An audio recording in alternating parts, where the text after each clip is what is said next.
नमस्कार, आप देख रहे हैं प्राइम टीवी और मैं हूं आपके साथ अनन्या मिश्रा। स्वागत है आपका अहम बात में। महाकुंभ मेले के अष्टमी के पावन अवसर पर प्रधानमंत्री नरेंद्र मोदी ने संगम में डुबकी लगाई। उनके साथ उत्तर प्रदेश के मुख्यमंत्री योगी आदित्यनाथ और अन्य गणमान्य व्यक्ति भी मौजूद थे। प्रधानमंत्री नरेंद्र मोदी ने संगम में स्नान करने के बाद गंगा पूजा की और देश की कुशलता की कामना भी की।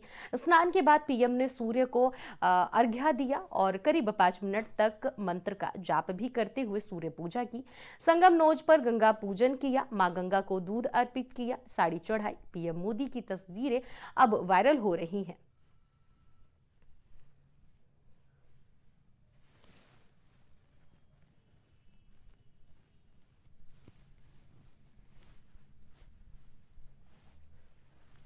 तो प्रधानमंत्री नरेंद्र मोदी आज प्रयागराज गए, जहां पर महाकुंभ में उन्होंने भगवान की पूजन अर्चन की, डुबकी लगाई मां गंगा में और मां गंगा को साड़ी भी चढ़ाया, दूध से जलाभिषेक भी किया। तो उस तरह से वो पूजा पाठ किए। विजुअल के माध्यम से आप देख सकते हैं कि किस तरह से प्रधानमंत्री नरेंद्र मोदी सूर्यदेव को अर्घ्य भी देते हुए नजर आ रहे हैं। फिर वोट पर बैठकर वो मुख्यमंत्री योगी आदित्यनाथ के साथ शेयर करते हुए भी नजर आ रहे हैं। तो इस तरह से प्रधानमंत्री नरेंद्र मोदी ने डुबकी लगाई और पूजा पाठ भी किया। चुनाव के दौरान पीएम मोदी की तीर्थ स्थल पर जाने की परंपरा रही है। 11 साल पहले प्रधानमंत्री बने मोदी अब तक 12 बार वोटिंग के दिन तीर्थ जा चुके हैं।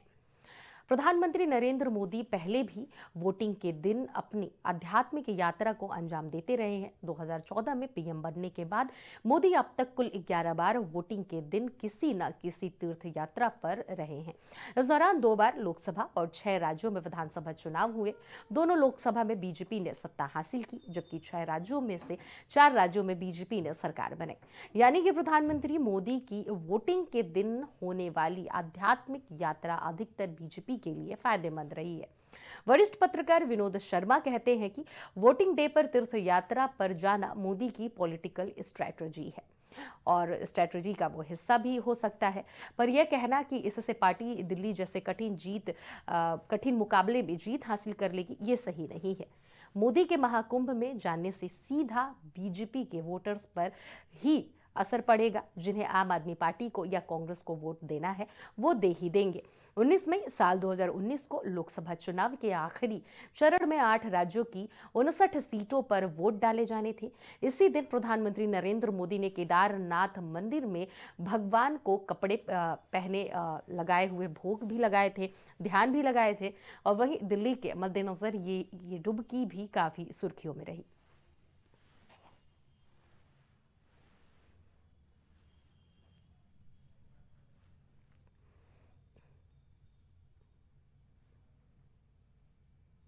खबर की अहम बात यह है कि संगम में मोदी जिसको लेकर सदमे में विरोधी नजर आए, भारतीय राजनीति में पुरानी कहानी है।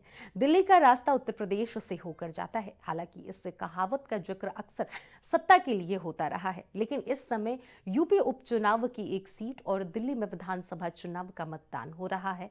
तो राजनीतिक कारणों का हर कदम का फर्क पड़ना तय माना जा रहा है। खासकर रणनीतिकार खुद पीएम मोदी हो तो जीत का समीकरण साधेगा, इससे इनकार नहीं किया जा सकता। तो प्रधानमंत्री नरेंद्र मोदी जिस तरह से आज महाकुंभ में पूजा पाठ किए हैं, डुबकी लगाए हैं, इसको लेकर राजनीतिकरण भी अपनी अपनी बातों को रख रहे हैं कि इसका सीधा नजरिया राजनीति से भी जोड़कर देखा जा सकता है। इसके पीछे की दरअसल वजह यह है कि प्रधानमंत्री नरेंद्र मोदी कई बार तीर्थ यात्रा तभी वो करते हैं जब किसी राज्य में चुनाव होता है और चुनाव के दौरान हमेशा वो कहीं ना कहीं पूजा पाठ करते हुए नजर आते हैं। ऐसे में विपक्ष या फिर राजनीतिकार या फिर राजनीति विश्लेषज्ञ जो हैं वो इस बात का दावा करते हैं कि ये एक स्ट्रैटेजी है प्रधानमंत्री नरेंद्र मोदी की कि वो धार्मिक बातों से जुड़ाव रखते हैं जब भी चुनाव कहीं भी किसी भी राज्य में होता है। वहीं बढ़ते हैं अगले खबर की तरफ। आपको बता दें कि मलकीपुर उपचुनाव में रिकॉर्ड मतदान हुआ है। जी हाँ, 5 बजे तक 65.25% वोटिंग हुई है। साल 2022 में इस सीट पर 59.95% मतदान हुआ था। इस बार मतदान ने इस आंकड़े को पार कर नया कीर्तिमान स्थापित कर दिया है। जिस प्रकार से इस सीट के प्रचार में जमकर सियासत देखने को मिली, उसी तरह मतदान के दिन अखिलेश यादव पूरी तरह से ट्विटर पर एक्टिव रहे। कई बार प्रशासन पर गंभीर आरोप लगाए गए। इसके अलावा सपा प्रदेश अध्यक्ष ने भी बीजेपी पर धांधली के आरोप लगाए हैं।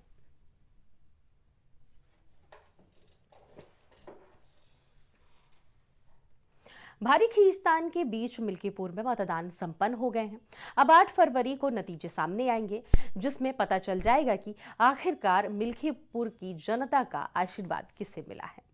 मिल्कीपुर का उपचुनाव चुनाव नहीं बल्कि चुनौती बन गया है, ये सपा प्रमुख अखिलेश यादव ने कहा। और सबसे बड़ी बात यह है कि आज मिल्कीपुर में उपचुनाव हो रहा है और वहाँ पर देखा जाए तो समाजवादी पार्टी और बीजेपी में सीधी सीधी टक्कर दिख रही है। लेकिन अगर बात किया जाए तो आज चुनाव की प्रक्रिया को, तो वहाँ पर बीजेपी की तरफ से देखा जाए तो फर्जी तरीके से वहाँ पे काम किया जा रहा है। इस पर ढेर सारी जानकारी के लिए हमारे साथ पार्टी अध्यक्ष, राष्ट्रीय पार्टी अध्यक्ष जो है श्यामलाल पाल जी मौजूद हैं। सर, जिस तरीके से देखा जाए तो आज मिल्कीपुर में उपचुनाव हो रहा है, किस तरीके से देख रहे हैं इसको? देखिए, मिल्कीपुर विधानसभा का उपचुनाव भारतीय जनता पार्टी, या कह लीजिए कि वहाँ का उम्मीदवार चुनाव नहीं लड़ रहा है, और प्रशासनिक तौर पर कल से ही तमाम ऐसी शिकायतें हैं। कई लोग समाजवादी पार्टी के जो कार्यकर्ता हैं, जो वोटर्स हैं, उनको पकड़ लिया गया है, उनको छोड़ा नहीं गया है। और साथ ही साथ सुबह से कई बूथों पर एजेंट भी नहीं बनाए गए हैं। और इस समय वर्तमान में सूचना ये आई है कि कई बूथों पर जो है वो एजेंट बाहर कर दिए गए हैं और भारतीय जनता पार्टी के नेताओं के द्वारा और पीठासीन अधिकारियों की मिलीभगत से फर्जी वोट डाली जा रही हैं। और ये भी जानकारी मिली है कि कुछ ऐसे अराजक तत्व तो मिल्कीपुर में प्रवेश कर चुके हैं, जिनकी टीम मतदान केंद्रों पर जाकर के वो फर्जी वोट भारतीय जनता पार्टी का डालने जा रहे हैं।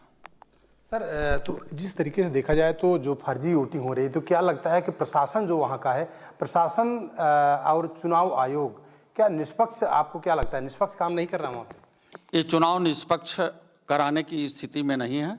ये चाहते हैं कि जिस प्रकार से पिछला उपचुनाव हुआ और पिछले उपचुनाव में जो धांधली की गई है, उसी प्रकार की ये व्यवस्था, इनका बंदोबस्त उसी प्रकार से है कि संविधान में परिवर्तन करना चाहते हैं, लोकतंत्र बचाना नहीं चाहते हैं।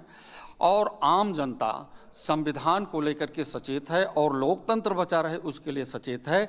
इसलिए समाजवादी पार्टी के कैंडिडेट्स को वोट देकर के जिताना चाहते हैं। पर वहाँ पर जितने भी अधिकारी पीठासीन लगे हुए हैं, भारतीय जनता पार्टी के नेताओं से मिलकर के फर्जी मतदान की व्यवस्था में शामिल हैं। सर, आखिरी सवाल कि मिल्कीपुर में तो उपचुनाव हो रहा है, साथ ही साथ दिल्ली में भी चुनाव चल रहा है विधानसभा का, और दिल्ली में अखिलेश यादव सपा सुप्रीमो खुद समाजवादी वहाँ पे आम आदमी पार्टी का सहयोग किए हैं, उसको लेकर क्या कहेंगे? देखिए, चाहे जितनी धांधलियाँ करा लें, सभी मतदाता अलर्ट हैं। किसान, मजदूर, नौजवान, महिलाएं, ये मिल्कीपुर भी हारेंगे और दिल्ली भी हारेंगे। चलिए, बहुत बहुत धन्यवाद। ये थे हमारे साथ प्रदेश अध्यक्ष श्यामलाल पाल जी। इन्होंने कहा कि मिल्कीपुर में जिस तरीके से देखा जाए तो वहाँ पे बीजेपी की तरफ से बीजेपी के कार्यकर्ता पदाधिकारी वहाँ पर फर्जी तरीके से वोटिंग कर रहे हैं, प्रशासन भी उसी के पक्ष में सहयोग कर रहा है, और बीजेपी दिल्ली का भी चुनाव हारेगी और मिल्कीपुर का भी चुनाव हारेगी। कैमरा पर्सन धर्मेंद्र के साथ राजेश यादव, प्राइम टीवी, लखनऊ। मिल्कीपुर उपचुनाव और दिल्ली के विधानसभा चुनाव की रणभेरी बज गई है और आज वहां पर वोटिंग हो रही है। दिल्ली में भी वोटिंग हो रही है, मिल्कीपुर के उपचुनाव पर भी आज वोटिंग हो रही है।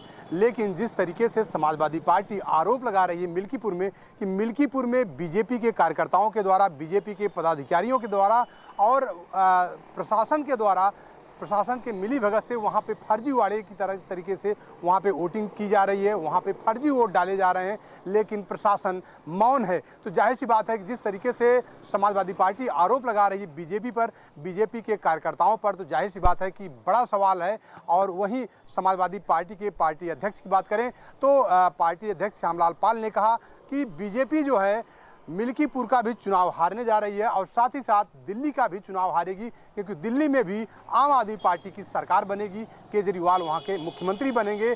और अगर मिल्कीपुर की बात करें तो मिल्कीपुर में अजीत प्रसाद वहां के विधायक चुनकर आएंगे, क्योंकि बीजेपी दोनों जगह हारने जा रही है, मिल्कीपुर और दिल्ली में। कि जिस तरीके से चुनाव हो रहा है, कहीं कहीं देखा जाए तो मिल्कीपुर में पीडीए समाजवादी पार्टी का समर्थन कर रही है, पीडीए समाजवादी पार्टी का साथ दे रही है। लेकिन अब ये तो आने वाला वक्त बताएगा कि आखिर किसके सिर पर सेहरा सजेगा, ये समय बताएगा। कैमरा पर्सन धर्मेंद्र साथ राजेश यादव, प्राइम टीवी, लखनऊ।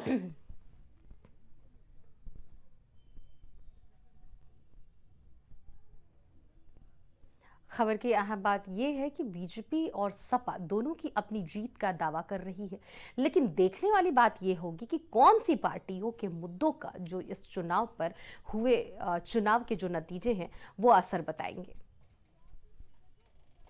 तो जिस तरह से जो चुनाव हुए हैं मिल्कीपुर में और दिल्ली में विधानसभा चुनाव जो हुआ है, ये तो 8 तारीख को पूरी तरह से क्लियर हो ही जाएगा, नतीजे सामने आ ही जाएंगे। लेकिन सबसे दिलचस्प बात ये होगी कि दिल्ली में भी हंगामा जोरदार देखने को मिला, चाहे वो मतदान का आज आखिरी दिन हो, 5 फरवरी हो जो मतदान का दिन है, या फिर मिल्कीपुर का जो देखा जाए उपचुनाव, वहां पर भी जोरदार हंगामे देखने को मिले। एक तरफ जहां पर अखिलेश यादव पूरा दिन एक्स पर एक्टिव रहे, ट्वीट पर ट्वीट करते हुए नजर आए, लगातार चुनाव आयोग पर भी ब्लेम लगाते हुए नजर आए, तो वहां पर प्रशासन और शासन पर भी वो लगातार ब्लेम लगाते हुए नजर आए कि चुनाव में धांधली हो रही है। तो दूसरी तरफ दिल्ली में भी यही कंडीशन देखने को मिला, पैसे बांटने से लेकर विपक्ष ने आरोप लगाए, चुनाव आयोग पर लगाए, ईवीएम तक लगाए, हर एंगल से इस बार दोनों ही जगहों पर चुनाव पर ब्लेम लगाने को देखने को मिला है। अब देखना यह होगा कि 8 फरवरी को ईवीएम किसका साथ दे रही है, क्योंकि बात ईवीएम पर जाकर टिक जाती है कि ईवीएम में धांधली हुई है। और इसके साथ ही आपको हम ये भी बता दें कि जिस तरह से ईवीएम को लेकर एक बड़ा मुद्दा बनाया जा रहा है, तो वहीं विपक्ष इस बात का दावा कर रही है कि अगर चुनाव जीत जाती है तो ईवीएम सही है, और आभार भी जताती है, और हार जाती है तो फिर ईवीएम में धांधली हुई है। वहीं वोटिंग परसेंटेज की बात कही जाए तो विधानसभा चुनाव में कितना मतदान पड़ा है, इसको हम आपको सबसे पहले बता देते हैं कि 65.25% 5 बजे तक ये मतदान पड़े हैं। ये मिल्कीपुर के आंकड़े हैं, जो उपचुनाव हो रहे हैं मिल्कीपुर में। तो इस बात से ये हम लोग उम्मीद लगा सकते हैं कि पिछली बार जो चुनाव हुआ था मिल्कीपुर में, उसको देखते हुए ये परसेंटेज अधिक है।